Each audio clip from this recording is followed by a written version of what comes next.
Assalamualaikum warahmatullahi wabarakatuh. Perkenalkan, nama saya Sela Bilkis Salmareta, nomor presensi 28 dari kelas 11 AKL 3. Di sini saya akan menjelaskan mengenai ekonomi Islam dan perkembangan ekonomi Islam di masa kini.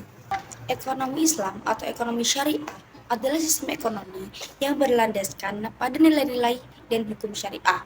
Tujuan ekonomi syariah atau ekonomi Islam adalah untuk menciptakan sistem ekonomi yang sesuai dengan ajaran Islam.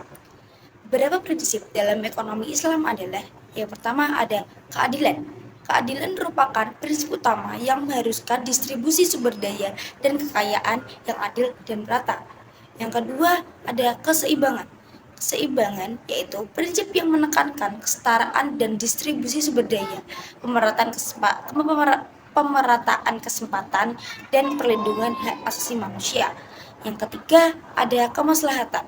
Kemaslahatan merupakan prinsip yang mengharuskan pengambilan keputusan yang didasarkan pada kepentingan umum, bukan kepentingan individu atau kelompok tertentu. Selanjutnya ada kepemilikan. Dalam Islam, segala sesuatu pada hakikatnya adalah milik Allah Subhanahu wa taala. Selanjutnya ada kerjasama. Kerjasama merupakan kegiatan ekonomi secara individu dan berjamaah yang didorong dalam Islam. Dasar hukum ekonomi Islam salah satunya adalah landasan syariah. Dasar bahwa harta benda itu hanya milik Allah dan manusia diserahi tugas untuk mengelolanya. Seperti yang terkandung dalam surat An-Najm ayat 31. A'udzubillahi minasyaitonirrajim. Bismillahirrahmanirrahim. Walillahi ma fis samawati wa ma fil ard, yang mempunyai arti dan hanya kepunyaan Allah apa yang ada di langit dan bumi.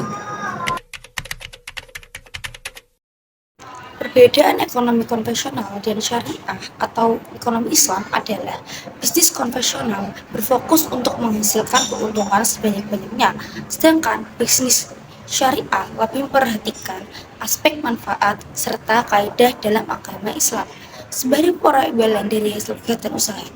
Dalam sektor perbankan, keuntungan bisnis konvensional dapat diambil dari hasil bunga, sementara ekonomi konvensional mengenal kelangkaan absolut dan relatif. Ekonomi Islam hanya mengenal kelangkaan relatif dan tidak ada kelangkaan absolut, karena Allah menyediakan sumber daya yang cukup untuk seluruh dunia di langit dan di bumi.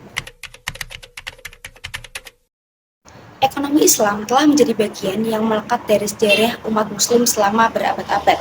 Prinsip-prinsip ekonomi syariah yang telah didasarkan pada ajaran Islam telah memberikan landasan bagi sistem ekonomi yang adil, berkelanjutan, dan berorientasi pada kesejahteraan sosial.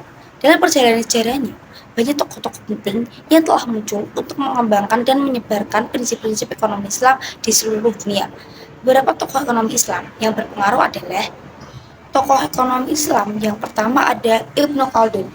Ibnu Khaldun dikenal sebagai salah satu tokoh terkemuka dalam sejarah ekonomi dan sosiologi Islam.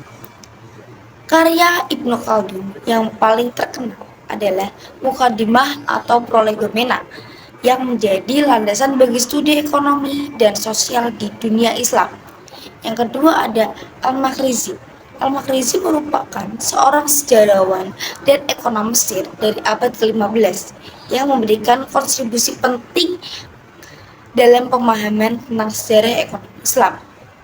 Karya Al-Makhrizi yaitu Al-Suluk li Ma'rifat Dual Al-Muluk yang merupakan salah satu sumber utama untuk studi ekonomi dan keuangan di dunia Islam. Yang ketiga ada Ibnu Taimiyah. Ibnu Taimiyah merupakan seorang ulama dan pemikir kontroversial dari abad ke-14 yang juga memiliki kontribusi penting dalam ekonomi Islam. Meskipun lebih dikenal karena karya-karyanya dalam bidang teologi dan hukum Islam, pemikiran ekonomi Ibnu Taimiyah mempengaruhi pemikiran ekonomi Islam selanjutnya. Perkembangan ekonomi Islam di masa kini. Masa kini, ekonomi Islam sedang tumbuh dengan pesat di seluruh dunia. Hal ini dapat dilihat dari semakin banyaknya produk dan jasa keuangan syariah yang ditawarkan oleh bank-bank dan perusahaan-perusahaan, serta semakin banyaknya negara yang menerapkan sistem ekonomi syariah. Di Asia atau di negara-negara seperti Malaysia dan Indonesia telah lama menerapkan sistem ekonomi syariah atau ekonomi Islam dan menjadi contoh bagi negara-negara lain. Contohnya di Timur Tengah, negara-negara seperti Arab Saudi dan Uni Emirat Arab juga telah menerapkan sistem ekonomi syariah atau ekonomi Islam dan menjadi pusat keuangan syariah dunia. Namun, masih ada beberapa tantangan yang dihadapi oleh Islam saat ini. Salah satu tantangan utama adalah masih rendahnya literasi keuangan syariah di kalangan masyarakat. Hal ini menyebabkan masih rendahnya minat masyarakat untuk menggunakan produk dan jasa keuangan syariah. Tantangan lain adalah masih minimnya riset dan pengembangan dalam bidang ekonomi Islam, serta masih minimnya penerapan ekonomi Islam dalam praktik bisnis di negara-negara Muslim. Oleh karena itu, perlu adanya upaya-upaya untuk meningkatkan literasi keuangan di kalangan masyarakat, meningkatkan riset dan pengembangan dalam bidang ekonomi Islam, dan menerapkan ekonomi Islam dalam praktik bisnis di negara-negara Muslim. Dengan begitu, ekonomi Islam akan tumbuh dan berkembang dengan baik di masa kini dan di masa yang mendatang. Hanya itu saja yang dapat saya sampaikan, kurang lebihnya mohon maaf.